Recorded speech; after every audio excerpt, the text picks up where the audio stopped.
I think we learned a lot through that process. Like we Yeah, were hustling to try and find owner information. We were buying lists. We were trying anything and everything to like send out mailers or to do postcards or paid ads on Facebook, whatever it was.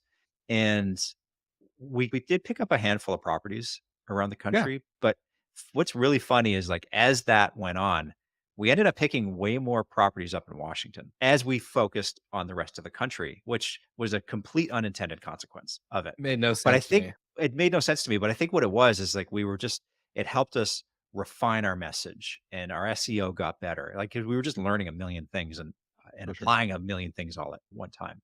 And now I don't want to say we've contracted back to Washington, but what it's done is it's allowed us to maybe have a larger scope or larger vision for where we want the company to operate, but it's narrowed our focus in the types of properties that we're going after. Yeah. So we're not necessarily geographically constrained. We're much more disciplined in the type of experience that we want to put out there, which kind of brings me to the point about the owners that we work with. I know you've had a million conversations on the show with different real estate investors and people who look at this industry in certain ways as we all try to figure out what's going on in the short-term rental space where there's more supply, bookings are down. A lot of really great operators are struggling right now. There's going to be like the bottom is going to fall out. People like this is going to have to Yeah. reset at some point.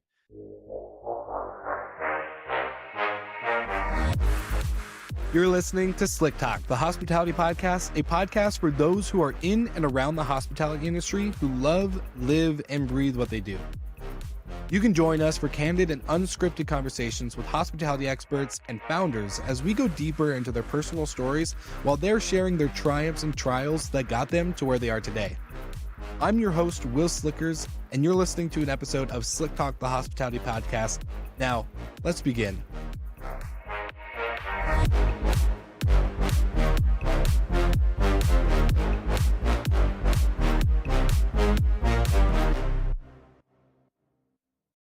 All right, Nathan, welcome back to A Minute with Minute on Slick Talk. And we're going to jump into the question today of what is the biggest misunderstanding when it comes to what Minute does and doesn't do?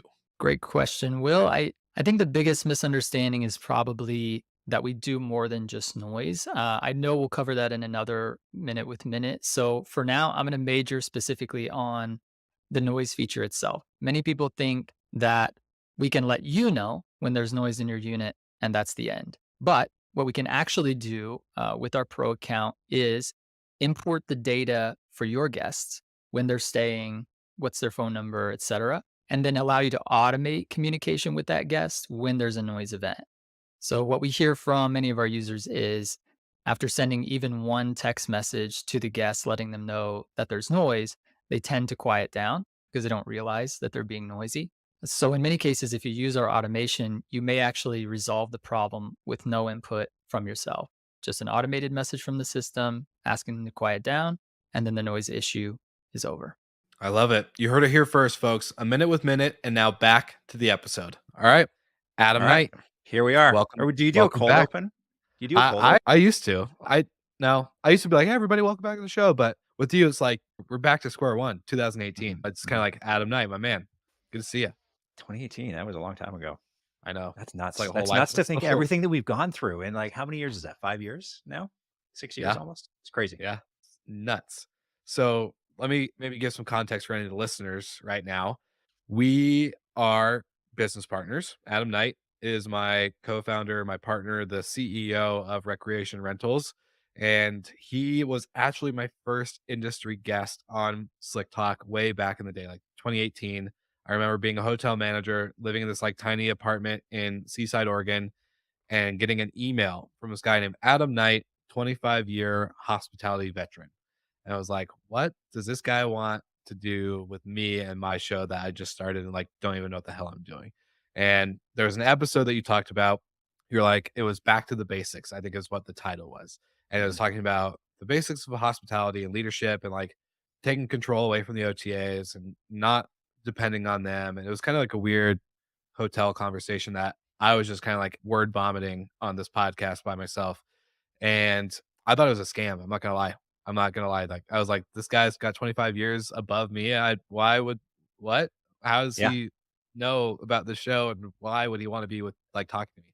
Long story short, we did 3 episodes after that. We did like a little Mhm. series, and that was one of the most pivotal moments for the show, to be honest, That's because awesome. that's when it like really took off. I should go back and listen to those episodes and see if I still agree with what I said 5 years ago.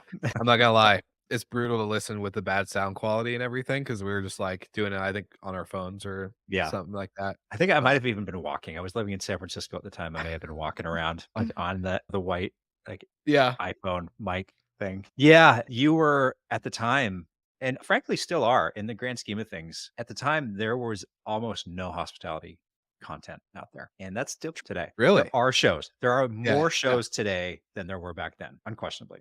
But 100%. there's still not a lot of hospitality content out there, given how large the industry is and how many different facets of hospitality there are, whether it's short term rental, Yeah. hotels, just general travel and leisure tourism, food and beverage. You Mhm. can dissect each one of those into their own little niche. Like there's not a lot of content out there. My kudos to you for keeping this going and growing what you're doing and just reaching a broader audience because it's phenomenal. And what you do is really important. 1, appreciate you for saying that. 2, it is crazy to see like 5 years ago, there was my show, Fuel Hotel Marketing Podcast, and No Vacancy for hospitality in general. Now there's, you have your show, Proven Principles, shout out to Michael Teensinger and Sean DeVries and a few others who are still going, like the core crew of Mhm. Hospitality Mavericks and Principles of Hospitality, or which was Open Pantry at the time. And it's just crazy to see the evolution. And then you and I, years later, especially right in the beginning of COVID, not only reconnected, but we were still pretty frequently in contact. Like you started your show, so you and I would banter back and forth on content. But then I got exposed to short-term rentals a little bit more and had my own like management company before you and I partnered up. And I remember getting the text from you being like, "What is this whole short-term rental thing that you're all always talking about? I wanna know more." And I remember, like, the next day, you and I hopped on a call and Mhm. talked about because you transitioned from your job due to COVID and 25 years in the hotel world, seeing that cycle go through from where you started to where you are today. And for any listeners, I'll link in the show notes. Check out the episode that Adam and I did going into his story more in depth back in the day. But I kind of want to pick your brain. We started this brand together in the middle of COVID, maybe not even the middle, the beginning days At of the COVID. beginning. We're like still locked down. People were doing 2 weeks and flat the curve for 2 weeks. And you and I were on the phone and Zoom calls just building this idea of what recreation is. And I just maybe want to open up the question of like coming from the hotel world, is this what you expected it would be?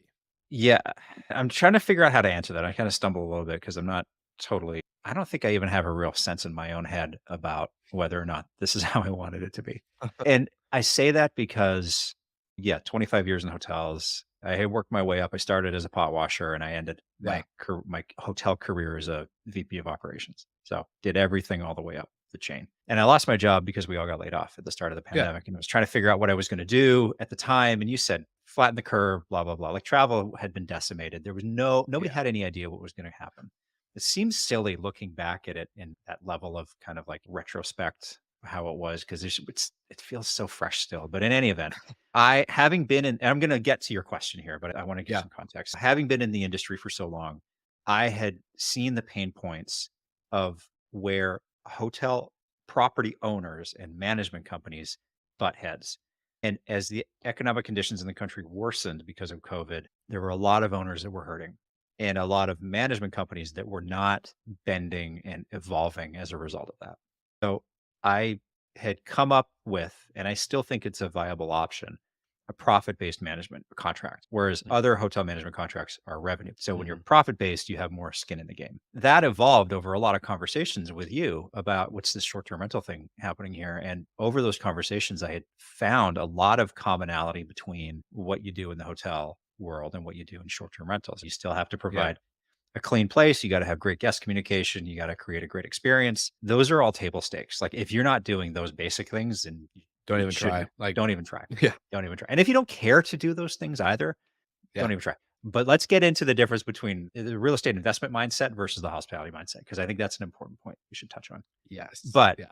my point in just saying all of this is like one of those parallels in our conversations that came up was short-term rental management companies were acting and still do like the hotel management companies of old.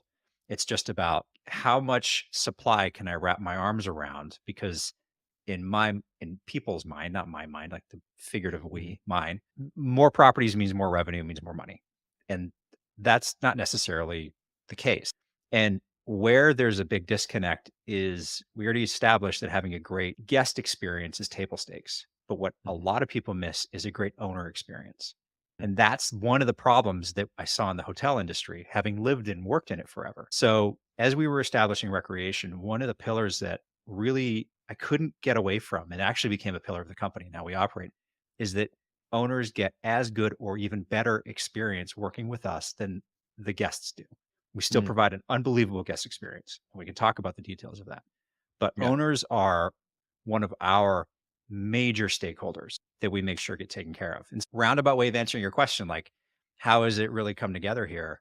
And do I think it's the same, different? Yeah, like those fundamentals are still the same. Mhm. You got to taking care of your owners, taking care of your staff, taking care of your guests is important. But it's the pain points that exist in one industry are very similar pain points that exist in the other. Agree. And the thing is, this is maybe a deep theological type conversation than we normally probably have, but everyone goes the hotel industry, the short-term rental industry. My mindset is it's the hospitality industry. We're all part of this bigger conglomerate. We're just doing different but similar thing. Experience is key for food and beverage. Experience is key for hotels. Experience is key for short-term rentals. The difference is that we're different segments and different categories for different types of events. I don't stay in a hotel when I'm in a destination for a week. I just don't. I don't want to be crammed in a room, or I don't have a kitchen or the ability to go buy groceries or have like Instacart delivered or that type of stuff. I don't stay in a short term rental when I'm going to Miami for 2 days because why? That makes no sense. I just need a bed, a shower, and maybe a place to like put leftover food and have coffee. Like that's very different use cases. And when it comes to the connection of hotels, because you and I were both, I was a hotel manager, you were a VP of ops, so you're way up in the chain. But my problem on the property level was my key cards keep breaking. There's a huge line at this desk, or the locks aren't working, which again, you can't say the locks are perfect in short term rentals, but the magnetic key is a big issue in the hotel space. So seeing those problems and being able to be remote and have that ability to not be behind a front desk all day. When I saw that on the short term rental space, I was like, this is every hotel should adopt this. Like every hotel, get rid of the front desk, keep a concierge or two, but get rid of this type of world where you're creating opportunity for problems. And And that's that where I think you and I like, sorry to not to cut you up, but like that's where you and I really connected with the ownership part, with the standardization plus, right? Like we can go into the recreation mission and vision, but yeah, that's where I think we're like, wow, light bulb. that was heresy Mhm, 3 to 5 years ago to talk about. mhm, What? Get rid of the front desk? No, our guests need mhm. somewhere to go and check in and somebody to talk to. Yeah, Check in on their phone? No. That nobody's gonna wanna do that. There's no way. And how are we gonna make sure that the guests are having a consistent experience? This is in yeah, the hotel world. yeah, And it was literally the economic conditions that forced that to happen because hotels cut their staff to the point where there was nobody left to really interact with the guests. So you were forced to come up with options for them to be much more self-directed in their yeah. experience on site. The short-term rental industry is built on decentralization for the Mhm, most part.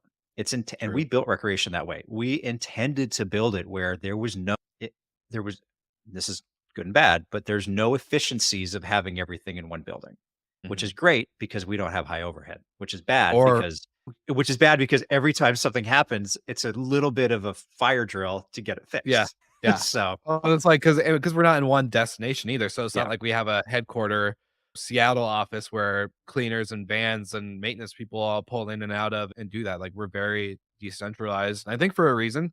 And like you said, a good plus and minuses for both. But at the end of the day, I think not only the economic uncertainty during the beginning, like 2020 phase of our vision, but no one wanted to be even if they had one staff at a hotel, no one, when they were traveling, wanted to be in this space of a complete mixing pot of strangers and cultures and germs, and the self-awareness of cleanliness became super high priority. I'm teeing this up for a question for you because I'm curious to hear your perspective. If COVID didn't happen, if we lived 2020 the same way we were living 2019, let's just say that, do you think short-term rentals would have skyrocketed the way they did? And do you think at the end of the day, you and I would have still been like, hey, let's form recreation rentals? The second part to your question is probably not, because and I had been flirting with entrepreneurship for a long time, but walking away from a steady paycheck, a lot of people, and I applaud Mike Sjogren, like he's Yeah. unbelievable at the content that he puts out talking about this, like find your freedom number and how do you get there and Yeah. build your business, but keep your like don't make your side gig your thing until you're really in a good place. And so maybe I was too quick to answer. Recreation might have happened, but wouldn't have happened in 2020. Mm. And walking away from that stability would have been very hard. Rough. Recreation happened because I had nothing else to do. Would short-term rentals have skyrocketed the way that they did? Interesting question. Like we bought a house in 2020 and we live in Seattle, so it's not a really very good metric to gauge against the rest of the country because real estate prices are so high. But like at the Yeah. time, before COVID even happened, real estate was running up Mm. and it ran up way more as COVID kicked off. Yeah. So would that have like people were already getting priced out of the market. It was already too difficult to find a house. And you could probably people much smarter than me could argue like, well, if you look at the rate of sales during COVID versus pre-COVID, like I'm not gonna whatever. Yeah. It's not that type of podcast. We're not here to go into numbers Yeah, and data definitely not a guys. Yeah. math podcast. I probably would have just taken a much slower, more methodical ramp up than it just going like Yeah. hyperbolic. Yeah. I agree. I think it was on the verge of a big boom anyways, but I think COVID just amplified that and accelerated the 5 years it would have taken down to 2. That's my approach. I think I would like to think from my perspective, so for all the listeners, you may have heard, like, if you're a longtime listener of the podcast, you probably remember this day where I was like, "I quit my hotel job, I started up this management company, da, da, da, da," and obviously, I'm not with that management company anymore. Me and those partners split ways, and for good reason. Still much love and respect, but wasn't a good fit after we got into the nitty-gritty. And the thing with us, I think even without COVID, I think I would have never started recreation by myself. I would have wanted to have you or someone like Adam Knight to partner with because Mm. we all have strengths and weaknesses, and I think I definitely know where mine are. I'm not an operator at heart as much as I love to, especially now in hospitality FM and whatnot. I'm very much SOP and standards and processes and resources and building all this type of material. But yeah, I'm not naturally that type of person. I'm a visionary at heart. And for you, I see you're very hybrid. I'm curious, what do you think? And I know we've talked about it like via text and maybe a phone call or two. Let's say we did end up doing this without COVID happening.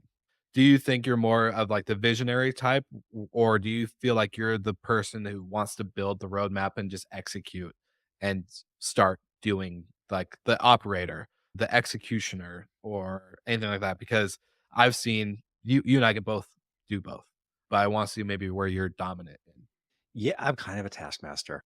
Taskmaster. I am, and that I love the gratification of checking things off a list. Yeah.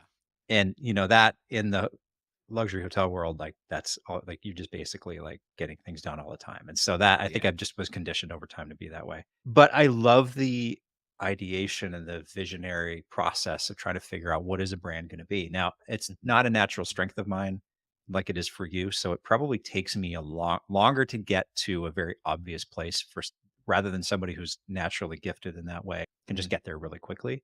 But I love the process of getting there. And I think that's probably speaks to the taskmaster part in my brain where like the Yeah. process of getting there. But I'll tell you what, though, like in starting this company, and I'm curious to get your thoughts on this too. There's so much more that you've got to do when you have your own business that number one, I didn't know. And number two, like I didn't know what I didn't know. And Yeah. now I have an idea of what I don't know about. There's still a lot that I don't know Yeah. that I need to know. But it's been the hardest thing has been figuring out where do I put my attention and where do I get help to deal with that thing. And when you're a bootstrap company, that's even harder because you Yeah. really are like splitting dollars. You're like, okay, I've got like Yeah. whatever, how many hundreds of dollars a month I can spend on X, Yeah. and Y is a priority. So how do I bridge that? Yeah. No, 100%. And yeah, there's so much I didn't expect. I didn't know. I still don't know. You are so and maybe giving more context here for listeners, we were both full-time partners leading up into March of last year when I was in Mexico. I think you and I both had that heart-to-heart conversation like, hey, I'm very day-to-day involved with HFM. I'm not able to do as much of the operational work that you and I divvied up in the beginning, which made sense because we're both just like, I didn't start HFM until 2021 anyways. So you and I were very much like, hey, let's just tackle this. And I've seen the amount of work and the taskmaster in you really pop out as you've taken like the CEO role. And now I've stepped down and just more of like like I don't know what you really call it, but more of a brand visionary. Like, how do we Mhm. focus on guest experience? How do we focus on, providing operations that impact that? And like you said, the owner piece, very minimal, but still to what we're doing today. I guess more of I didn't expect a lot of stuff with how hard, like, people make it sound easy when you're starting a management company. And not that it's hard and impossible, but it just takes a lot longer than I think most people portray it. Like, we're 2 years in and we're at 10 properties. Yeah. Most people that online, especially in our world, the influencer side or whatever, they're, "I've been doing this for 60 days and I'm at 20 homes," or Mm. whatever. It's like, "What? We've been doing this for 2 Yeah. years and we're at 10 and we've had some churn. We've cut some fat. We've had some deals right about to and then blow up or walk Mhm. away or whatever." So, like, it's very hard. It's not easy business, especially when you care. I think the big difference, and sorry to drag this out, but the Mm-mm. big difference for you and me, I think we really care. I think we put the recreation brand above everything, not Mhm. above everything, but above like just accepting willy nilly. We are very careful on that type of one. How do we look online? How does it impact our operations? How does it impact our vision, our brand? What do we want to represent? We're really building out more of a hospitality brand than we are a Mhm. property management company. So I 100%. don't know. I think it's just it's different because I think you and I care about the hospitality piece more than we care about portfolio size and everything like that. Yeah. No, you bring up a really great point. Like, we probably could have been, I don't know, at least 2 times bigger, maybe 3 times bigger if Mhm. we weren't so methodical and, I might say, like, maybe rigid in the application of what recreation is about and how that's Mhm. presented to the world and what are the type of homes that we want to, and frankly, what kind of owners do we want to work with Yeah. that align with what we're trying to do.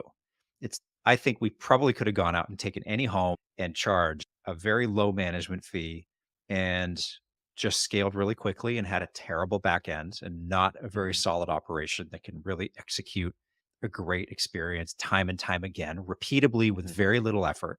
Yeah. And yeah, we would have been in a different place, but like that's not what we're trying to do. If you, Yeah. my vision and our vision for recreation is that we do want to scale this. And I remember saying early on, like, we want to be the Marriott of short term rentals. And that Yeah. I remember I that day. remember when I said that to someone, and they were like, what? You, what? They're like, aspire for more or something. I can't remember how they said it, but basically it was like, the Marriott experience isn't great. The point in my saying that is that there are very large management companies in the hotel world out there that are really great at what they do. Yeah. And I want recreation to be the same thing. We're going to Mhm. execute at a higher level and we're going to have a very definable and predictable experience in our Yeah. properties. And I think you have to when you're building a brand. But yeah, actually, this just brought something to mind here. And maybe we can talk about this for a second. Like, we initially were focused just on Washington, Yeah. and then we weren't getting a lot of traction on Washington. We were like a little bit, but we like, weren't getting in the early days the traction that we wanted We to had get, my parents' like two-bedroom apartment and then like one a other studio like somewhere. yeah, yeah. Like, And not we're just good, like, okay. not good. Yeah. It just came to mind, like, would we take those properties today if they came to us? Like, I don't know.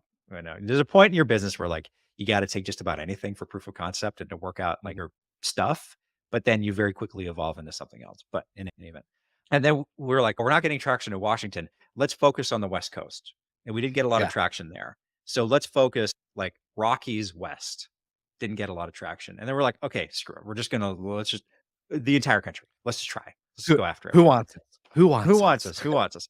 And that in hindsight, like I think we learned a lot through that process. Like we Yeah. were hustling to try and find owner information. We were buying lists. We were trying anything and everything to like send out mailers or to do postcards or paid ads on Facebook, whatever it was. And we did pick up a handful of properties around the Yeah. country, but what's really funny is like as that went on, we ended up picking way more properties up in Washington as we focused on the rest of the country, which was a complete unintended consequence of it. Made no But I sense to think me. it made no sense to me, but I think what it was is like we were just it helped us refine our message and our SEO got better. Like 'cause we were just learning a million things and For sure. applying a million things all at one time. And now I don't want to say we've contracted back to Washington, but what it's done is it's allowed us to maybe have a larger scope or larger vision for where we want the company to operate, but it's narrowed our focus in the types of properties that we're going after. Yeah. So we're not necessarily geographically constrained. We're much more disciplined in the type of experience that we want to put out there, which kind of brings me to the point about the owners that we work with. I know you've had a million conversations on the show with different real estate investors and people who look at this industry in certain ways as we all try to figure out what's going on in the short-term rental space where there's more supply, bookings are down, a lot of really great operators are struggling right now. There's going to be like the bottom is going to fall out. People like this is going to have to Yeah. reset at some point. But this is a hospitality business. And I don't think Mhm. that people understand what that means. Real estate investors, that's the big difference between hotels and short term rentals. Maybe going back to your first question is that Yeah. in the hotel world, you've just got like critical mass of people that know what it takes to build a hospitality business. And in this world, that doesn't really exist. You've got the overwhelming majority of people in the short-term rental space have no hospitality experience. They're like, Yeah. yeah, I was a server for like a summer Mhm. somewhere, or whatever. Mhm. It's not the Yeah, same when I thing. was 16, learning how to Yeah. drive. But if you're looking to build financial freedom and you get into rentals and maybe you started with long-term rentals or house hacking something, whatever, you cannot cheap out on what the experience is like. And in the management model, a lot of those costs are borne by owners because they buy, in many cases, obviously, they're going to buy the furniture, they're going to buy the linen, they're going to outfit the kitchen, they're going to buy the sound system and the TVs and all of this stuff that's going to make the product in the home great. That's a cost that they have. And so when you hit them with, okay, you're just getting into short-term rentals. So, this is what you can expect to make. This is what you've got to buy. This is what we provide as a management company. This is your expected ROI on everything that you have to furnish your home with. And sometimes that ROI is like Yeah. a lot of them are like, Yeah. not for me. I'm going to just throw it up on Craigslist or Zillow and just get a long-term rental and I'm out. It's this isn't for everyone, and that includes property owners. It's funny that you say that point. A big shout out to Natalie Palmer with the No Vacancy podcast because she had like lost her voice basically last week, wasn't able to do her podcast, and just like texted me was like, "Will, can you do a guest host episode? Like you'll be the get like spotlight guest. I'm out and do an episode or like round your 4 or 3 or 5 like hospitality lessons that you've like learned and brought into vacation rentals." And that was actually one of on her Instagram story. She goes, I listened to the episode that Will did and was like completely blown away because I talked about us providing the linens, the amenities. We recreation buys and controls ownership of that list that we used to give people saying, this is what you need to get for your property to have ROI to be with that. And we got rid of that barrier to entry and said, don't worry about it. We have our own standards. We have our own linen. We have our own everything. We're just going to buy it. And if you leave our program, we take it with us. Like that stuff is ours. We paid for it. And her takeaway on her stories was just like, oh my gosh, I never thought about that because so many people either have started the short-term rental process or sometimes you take over a listing that was already existed and it has its own stuff, and owners get attached. Anytime you have money invested in something, there's usually an emotional attachment. And like, I never thought about doing like buying the linen, buying the coffee makers, buying this. And that was a big awakening for her and hopefully for a lot of other people, because when you are building a hospitality brand rather than a real estate portfolio, which I love that you brought that up, I think you can do both. I think you can have a real estate arm and a hospitality arm, but they need to work together. You can't just start buying shit and expect it to be a good hospitality experience. And you can't just put makeup on a pig and call it a good hospitality experience. Long story short, to like say what I wanted to say was just more of controlling the experience by providing that consistency across all of our properties. My goal, and I know your goal too, our goal is that if someone stays with us in Florida, they should have a similar, if not the exact same experience with us in Washington. And yes, the properties are different, but they should still have that consistency and quality. And I think when coming back to your point earlier, when we found our home type that we like and that we operate and that we feel we can execute time and time again, I think that was really big and game changing for us with that light bulb moment. We are a hospitality brand, not a property management company, if that makes sense. Yeah, totally. Totally. We went through like testing and we have standards for a lot of stuff in our company. We've got a linen standard. And when I say linen standard, like we have a specific brand and thread count that we use, that we know works, that we know where to get it. The price is Yep. predictable. It's not on Amazon. Shout out to Same. Hopio. Shout out to Host GPO. We've got a standard for kitchenwares. We've got a standard for towels and robes and technology in the home and Yeah. internet speed. And like we have really defined everything that the guest touches and interacts with in the home has a standard. Yeah. And that allows us to be consistent in its application. Florida and Washington, to use your example, same thing. But operationally, it's way easier. I don't have to be like, what color are the sheets? Yeah. Well, I Yeah. can't get the exact blue that sheet is. So what am I going to do? So now I got mismatched blue shaded sheet. No, Yeah. we're not playing with that game because No. there's only so many hours in the day and I cannot spend time figuring out what one house has that one house doesn't. It just doesn't work. No. And the decision paralysis thing, like when you're making all these small decisions that are very different for every property and every destination, you're all of a sudden overwhelmed. Like you said, like you're not wasting, you are wasting time if you're doing that, in the sense of now you're 90% of your focus is on these little things that shouldn't have to be little things. You can make it really easy. So you spend the other 90 or the 90% that you were doing that on actual operations and growth. And you did mention tech, and I wrote it down on my notebook here, and I wanted to touch on tech with you because a lot of sponsors of the podcast, shout out to Minute, Hostfully, Safely, Vintory, love you guys, and we use you in recreation. But with coming from the hotel world, you and I got to experience property management softwares, door lock softwares and hardwares, restaurant reservation softwares that didn't communicate with the front desk and the back end I don't know if you remember Marsha from the Marriott days, where the booking engine that didn't connect with the PMS and looked like the Matrix screen, all green and coded.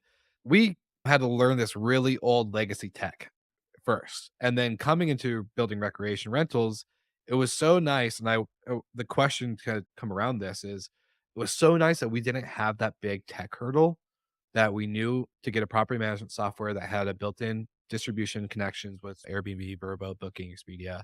We knew to get locks and access control, noise monitoring because we are remote. So Minute coming in play to insurance and protecting the things that we are buying, the linens, the amenities, the etc., and the home itself. All this stuff. We knew coming into it. So for you, I'm curious, did you think we would have more tech challenges or less tech challenges? We had one tech, like we shout out to Hostfully again. Like we left Hostfully for a little bit and we tried something new and it was horrible. It was the Came running worst. back. And we came running back. So I'm curious kind of just your perspective on the tech world from hotel to short-term rental, vacation rental, and your thoughts and experiences behind it. Way better in the short-term rental world. There's no doubt. There's a handful of legacy players in the hotel space that they just have there's a command and control. They have everything wrapped up. And there's some new entrants and new players trying to break in, but like it's basically a race for second in the hotel space from a property management and that side of things. The short-term rental world is really interesting. It's way more open. There's a lot more players. What I've found over time is like I used to say that in the STR space, when it came to like a property management system, they all do the same thing. There's basic functions you have to do to be Yeah, able to call yourself that. have to. But it really comes down to like how well you like to use the tech. Like, does it just speak to your brain?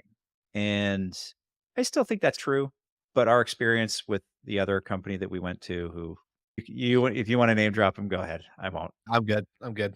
That makes me question that logic a little bit because obviously if they were all the same, then we wouldn't have left Hostfully in the Yeah. first place, and Yeah. or if we did, we wouldn't have left who we went to. So anyway, I'm rambling a bit.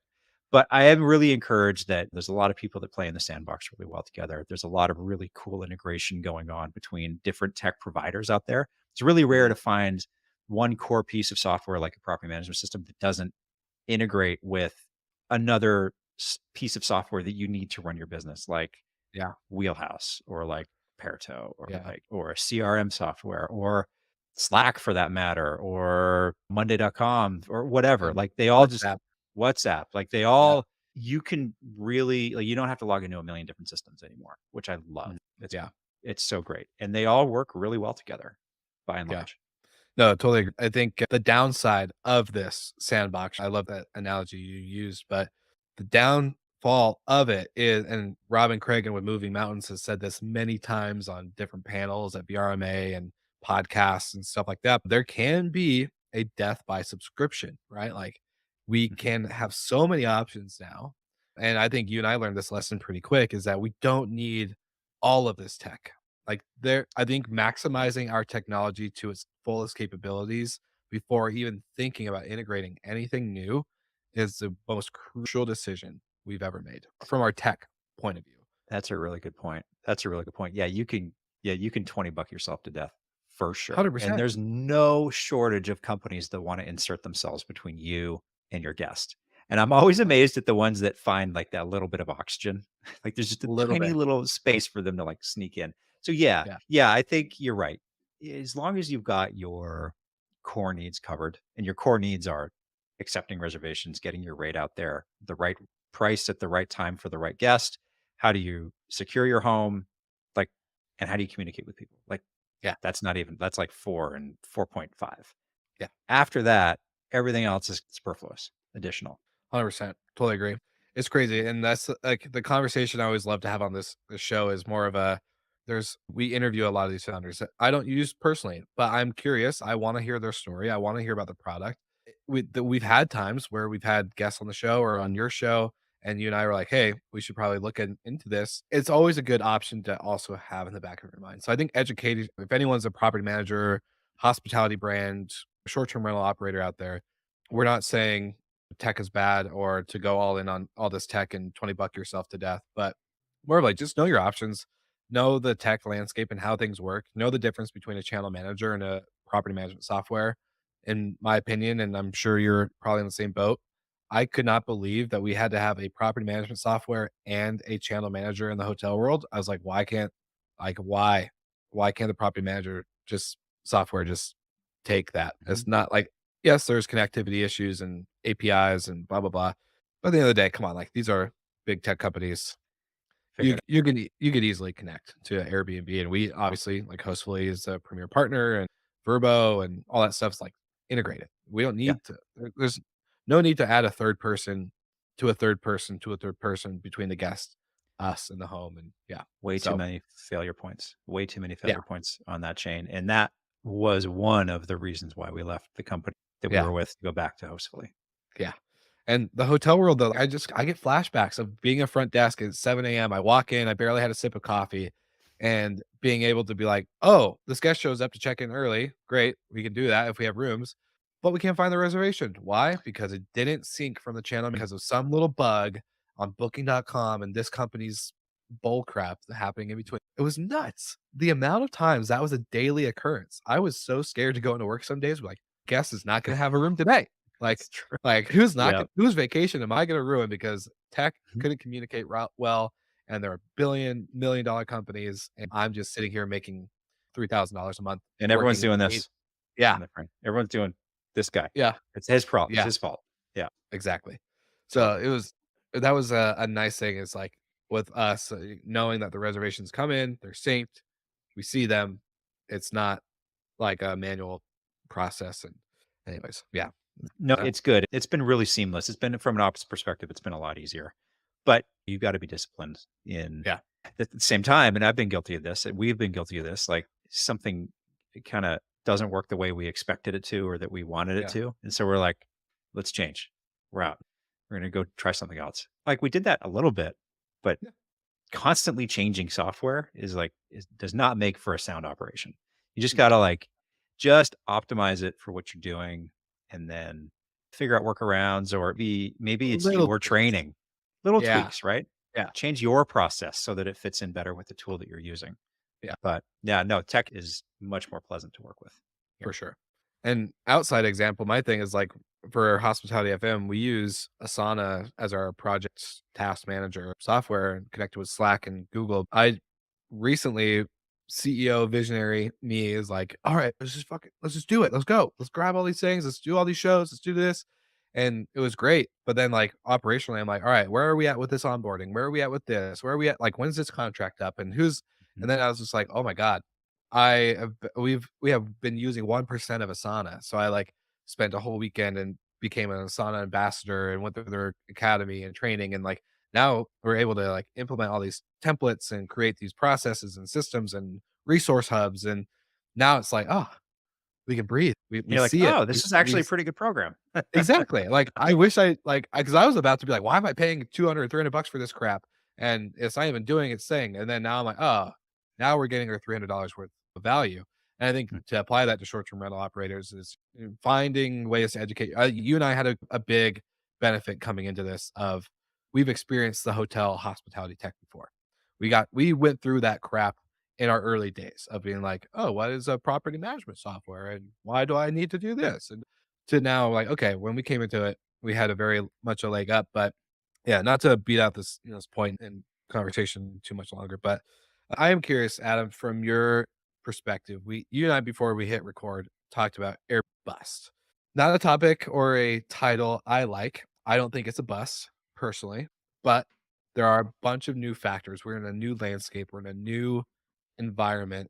And I think the conversation we've been having is going to apply. It is, we are seeing, in my perspective, we are seeing guests turn away from platforms like Airbnb, Verbo, etc., because of the lack of consistency on the property side.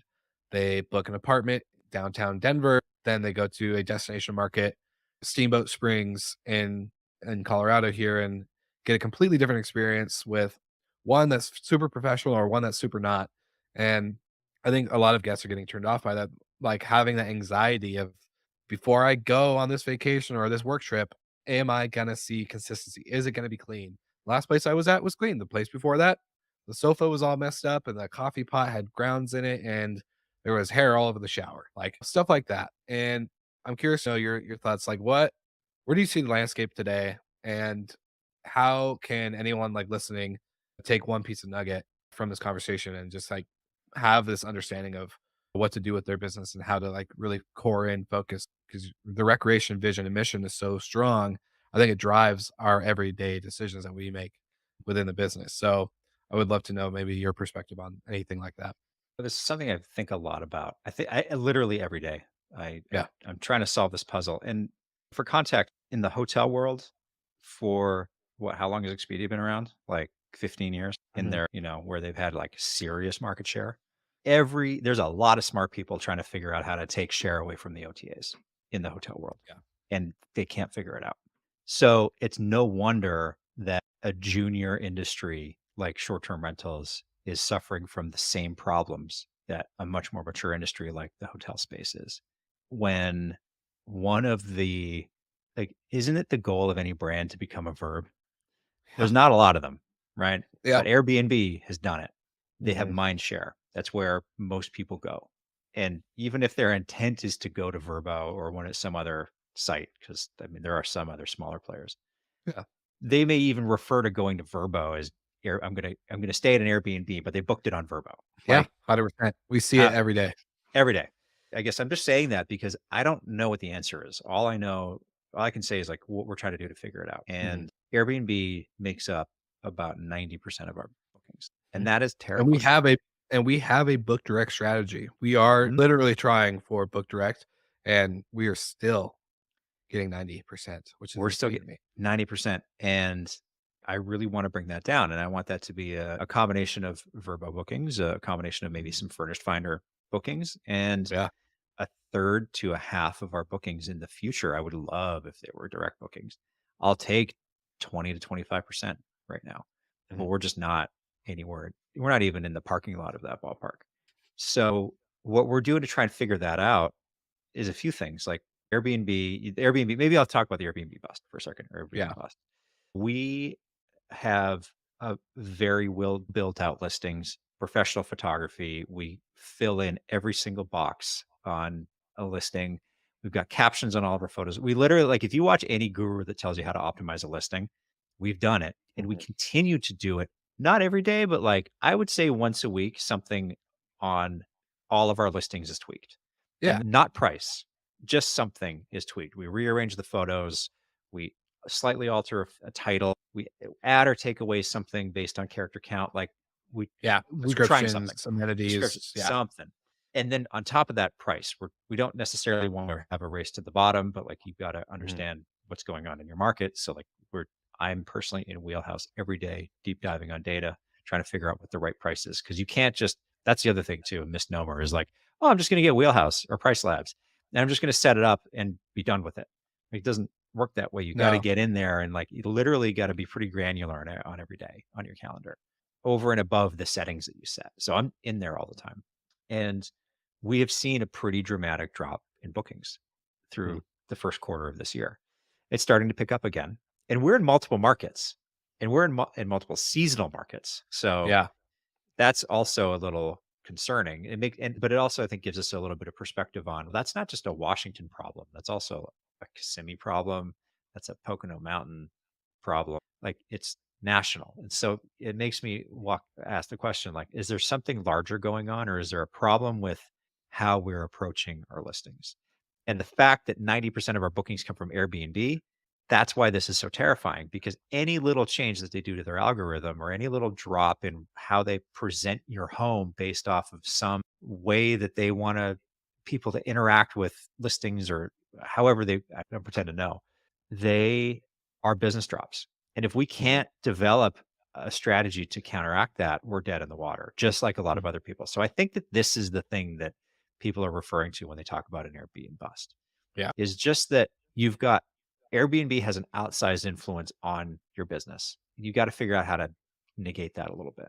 So so we have our direct booking website, recreationstays.com. You can book a stay there and it's cheaper to do that. To book direct is Mhm. always cheaper.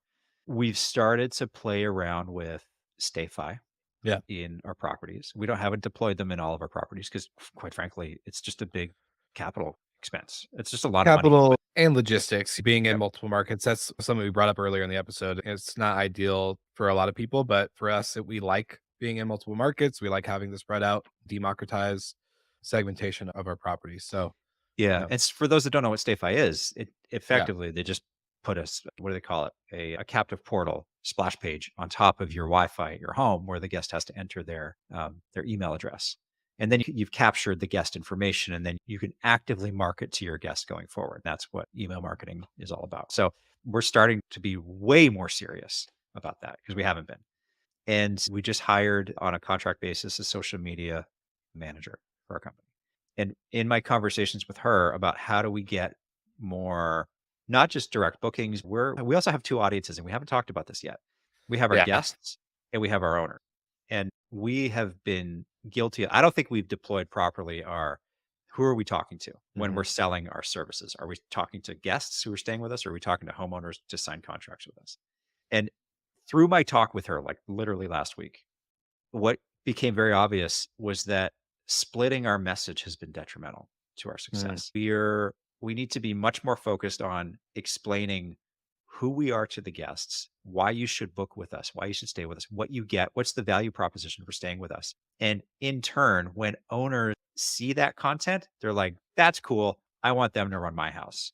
Yeah. So that's how we're starting to approach this thing here. So we're going to get much more serious about what we're all about in our B2C side of the business.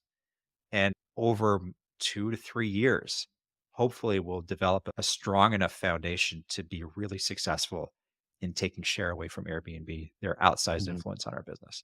But we'll see how that shakes out. Because trust you, I know we got to wrap. Airbnb knows this, that Yeah. everybody wants to move away from them. And so they're just going to try to find ways to move the fence a little bit, but to still keep you penned in. So Yeah. it's a cat and mouse. I'm glad that you said that on the messaging, splitting it. We should focus on the guests, let the owner see that, and let them immediately have that connection. I was already thinking that. And then when you said it, I was like, yes, that's what I'm talking about. And my thing around this, and maybe this whole episode, we've been talking about building a hospitality brand rather than a property management company.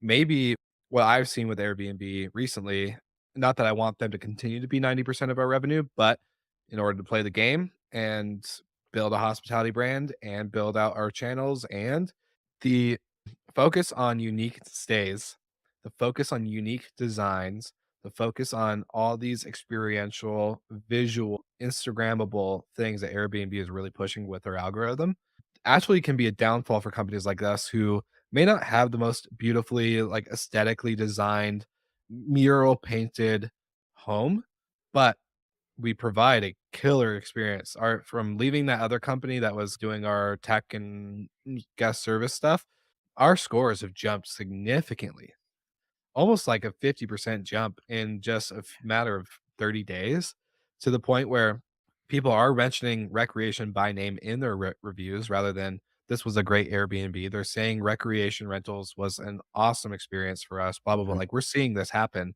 That brand voice is being shared on the guest perspective. But I think Airbnb being the giant that they are, they're going to focus on the unique stay and experience slash design. And that could hurt companies like us that aren't gonna be like there's a I'm trying to say there's 2 sides to each coin, and I know people that make the most beautifully designed, mural painted, Mhm. and, like, and drenching, like, a type of a property experience, but their operations are suck, their tech sucks, their Mhm. communication sucks, everything sucks. It looks great, but it sucks. I'm sorry to say it, but for us, we may not look this, like, glamour painted type property, but we have great homes that are well designed. They have owners who have put tons of money into them. And we also have the back end that doesn't make it suck. So it's just crazy to see that Airbnb is going to favor beautiful but sucky rather than Yeah. nice home, 3 to 4 bedrooms, modern, great operations, not sucky. 100%. I agree with you. And I do think about how Airbnb used to operate, where there were Airbnb Plus listings and then there was Airbnb Lux. And they started to try to categorize properties based off of a different criteria other than how it looks, other than the cool factor. And I don't know why they got away from it because that's as a consumer, one of the fundamental problems with Airbnb, you nailed it earlier when you said you don't know what you're getting. Yeah. In the hotel world, you generally know what you're getting when you're going to a brand. Like, Yeah. yeah, sure. Like the Westin in one city might be worse than the Westin in another, but like you still know what you're getting. Mhm. That's more about operational effectiveness on the ground at that bad hotel. But you still Yeah. know the brand is still the brand. And Airbnb doesn't have that. And so the consumer isn't very well educated through the process of staying at an Airbnb other than trial and error in Yeah. what to look for. And when everybody has professional photography, so you make, to your point, make a place look great. How do you communicate the operational effectiveness that's going to actually make the elements of your stay that matter come to the forefront? And that ends up being the value prop that guests book on rather than the cool Mhm. factor. Mhm. And yeah, that's again, I don't have an answer to that other than we just need to be really consistent in how we communicate what we're providing. And that includes even in our listings, like having a little blurb, like as you're booking to introduce ourselves. We're like, hey, we're recreation. This is what we stand for. This is what you're going to get when you stay with us. A lot of people don't do that. Most people on Airbnb don't do that. Mhm. So it's just, unfortunately, I think we're just in this trial and error period, but there has to be a change. 100%. And maybe this new social media manager of ours can help us create funny content and that's relatable. Like, hey, Are you tired of inconsistent stays when you travel in a short-term rental? Guess what? We're Recreation Rentals, and that won't happen here. Like, I don't know. Maybe we just need to go big on relatable content and messaging and stop playing this. Every Instagram post has a link in bio to get 20% off, or like these simple, not that we're doing that, but something I see very often. And big shout out to Lauren Madwell with Bellum's Cabin Rentals. They have gotten so creative with their TikToks and their Instagrams and their messaging that That's people what they it are takes. drive yeah, they're driving such they have the consistency, they have a brand, they have all this other stuff, they have the operational perks that we talk about in this episode and that we have too, but they're just getting out of that shell of here's a property, get 20% off, use this code, use this link. They're making something that anybody and everybody, whether they stay with you or not, can like the content. I think maybe that's a direction everyone takes, not just us, but like every host, property manager, hospitality brand approaches with this new age of content and social media and the way we consume. So yeah, it's just a Totally. thought. Totally. I'll share this with Kelly for sure. Yeah. Kelly, You're right. we have homework for you. I love it. Yeah. Adam, I know we're a little over normal time, but I would love to any final thoughts for listeners today. I would love to do this again, by the way. I don't know Yeah. about you. This is a fun, like you and I don't do this enough, I think. And I think maybe the listeners, if you guys want to shoot us a message on LinkedIn or Instagram or email saying like you'd like this episode and we should do more of it, that'd be encouraging. But I would love to hear Adam any kind of wrap up conclusions for you Yeah. in regards to everything we've talked about today. Super fun. Thanks for having me on to talk about this. We've talked a little bit about doing like building the brand content. Yeah. Things have gotten in the way. So this was a lot of fun.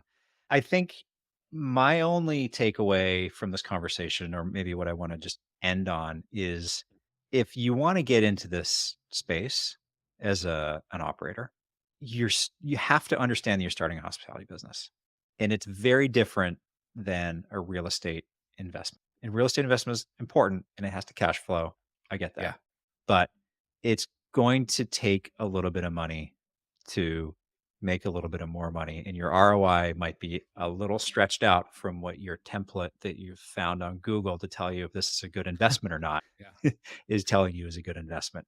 One of the best hotel general managers that I ever worked with, I'll end on this. One of the best hotel GMs I ever worked with was in Washington, D.C.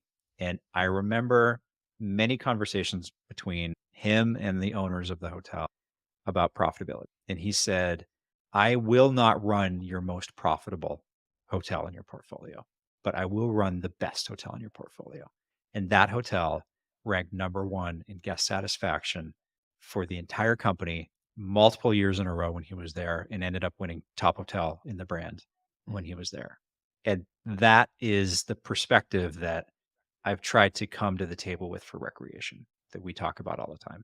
Is it providing a great experience for people costs a little bit more money up front, but it's going to pay dividends for you down the road. 100%.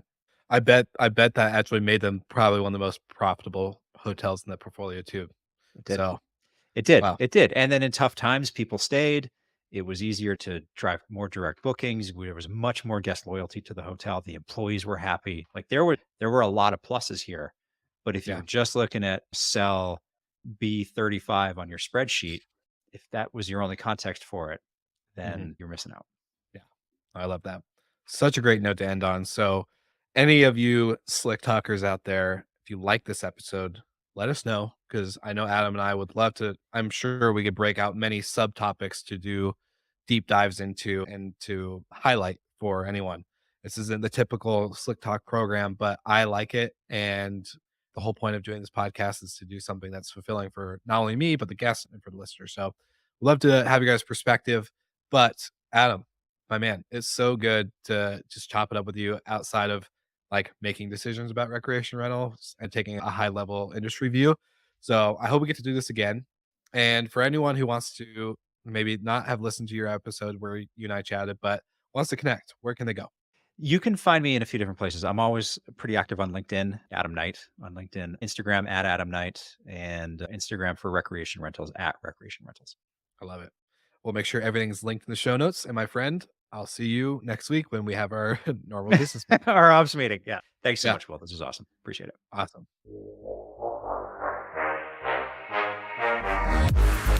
Thank you so much for listening, and thank you to our show partners for making Slick Talk, the hospitality podcast, possible. We hope you enjoyed the show, and we would love to connect with you outside of the podcast. So you can follow us on all of our social media channels for daily hospitality content, or find us on slicktalkthepodcast.com. And don't forget to rate, review, and subscribe so you never miss an episode. I'm your host, Will Slickers, and we will see you guys all again next week.